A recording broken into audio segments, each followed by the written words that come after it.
Hello everyone, আমার আরও একটি ব্লগে তোমাদের সবাইকে স্বাগত জানাই। তোমরা সবাই কেমন আছো? আমি কিন্তু অনেক ভালো আছি।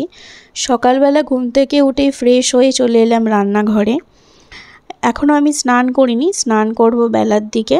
অনেক কাজবাজ আছে আজকে শনিবার, তাই নিরামিষ হচ্ছে বাড়িতে। ধোকাটাকে আমি ভালো করে ফ্রাই করে নিচ্ছি, ধোকার ঝাল। ধোকাটা আমি একটু বেশ মোটা মোটা করেই কেটেছি, এরকম পিস পিস ধোকা বেশ ভালো লাগে। আর এখানে আছে আলু পনিরের একটা তরকারি। এই তরকারিটাও একদম নিরামিষ করেছি। আর ওল সেদ্ধ, কাঁচা লঙ্কা, নুন আর সর্ষের তেল দিয়ে মেখেছি ওলটাকে।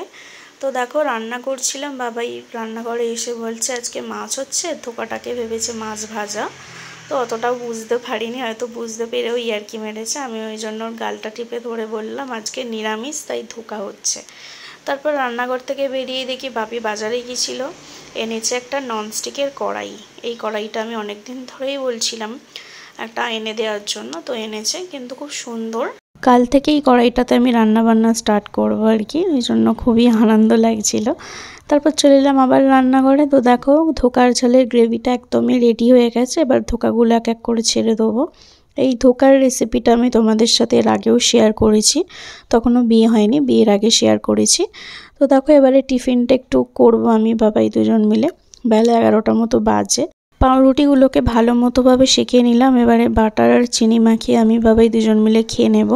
তো আজকে অনেকটাই লেট হয়ে গেছে, বাবাই ঘুম থেকে উঠতে লেট করেছে, আমি তাড়াতাড়ি রান্নাবান্নাও করছিলাম। এখন বাবাই গ্রিন টি খাচ্ছে, মা বানিয়ে দিয়েছে গ্রিন টি।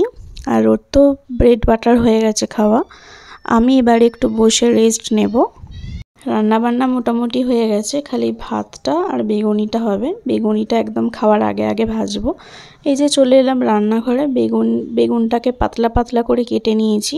আর এখানে মশলা দিয়ে বেসনটাকে ভালো করে ফেটিয়ে রেখেছি। তো দেখো এই 2 পিস বেগুনিটা আমি ভেজেছি, খুব একটা ভালো ভাজতে পারিনি, এই জন্য মাকে ডাকলাম। মা এখন বেগুনিটাকে ভালো করে ভেজে নেবে। তো মা আমাকে দেখিয়ে দিচ্ছিল যে কীভাবে বেগুনি ভাজতে হয়। তো দেখো ফাইনালি এত কটা বেগুনি ভাজা হয়ে গেছে। হাফ বেগুনি রেখে দেওয়া হয়েছে, পরে ভাজবো যখন আমি বাবাই খাবো। এখন আমি বাপি মাকে খাবারটা পেরে দেবো। এই যে দেখো গরম গরম ভাত, এখানে আছে ওল সেদ্ধ, বেগুনি গরম গরম, আর আলু পনিরের তরকারি আর ধোকার ঝাল। তো বাপি মাকে খাবারটা দিয়েই আমি চলে এলাম ছাদে। তো ফ্লিপকার্ট থেকে কয়েকটা মশলার কৌটো অর্ডার করেছিলাম আর কি। তো সেগুলোই এসছে। তো এগুলোকে এখন ভালো করে ধুয়ে পরিষ্কার করে নেবো। বিকালবেলা এগুলোতে সব মশলাপাতি ঢালবো আর কি। তো আমি খুলে খুলেই দিচ্ছি, বাবা এখানে ধুয়ে নেবে মশলার কৌটোগুলো। এত কম প্রাইসে 24টা বেশ ভালো কন্টেনার পেয়েছি, ছোট বড়। তো 4 রকম আছে, ছোট থেকে বড়। এটা একদমই ছোট্ট। কৌটোগুলোর ভেতরে আবার ছোট ছোট স্পুনও আছে, তো আলাদা করে আর স্পুন কিনতে হবে না। বেশ ভালো, এটা একটা কম্বো আর কি। তো এই যে দেখো আমরা দুপুরে খেতে বসে পড়লাম, দুজনকারই স্নান হয়ে গেছে। তার আগে বাবাই অনেক কিছু কাজ করেছে, ঘর গুছিয়েছে আর কি, ঝুল ঝেড়েছে অনেক কিছুই। তো দেখো খাবার খেতে বসে পড়লাম। এখন ওল সেদ্ধ দিয়ে ভাত মাখিয়ে খাচ্ছি। আমরা দুজনেই কিন্তু ওল খুবই ভালোবাসি। আর ধোকার ঝালটা খেয়ে তো বাবাই খুব ভালো বলেছে। ও তো খালি আর কি মাছ খাচ্ছি মাছ খাচ্ছি। তো এই যে এখন আমরা মজা করতে করতে গল্প করতে করতে খাচ্ছি। গল্প আর হচ্ছে কোথাও হয়তো ফোন চালিয়ে ভাত খায়, তো আমি বক বক করে যাই। আজকের ব্লগটা কেমন লাগলো তোমরা প্লিজ কমেন্ট করে জানিও। তো দেখা হবে একটা অন্য ব্লগের সাথে, ততক্ষণ টাটা।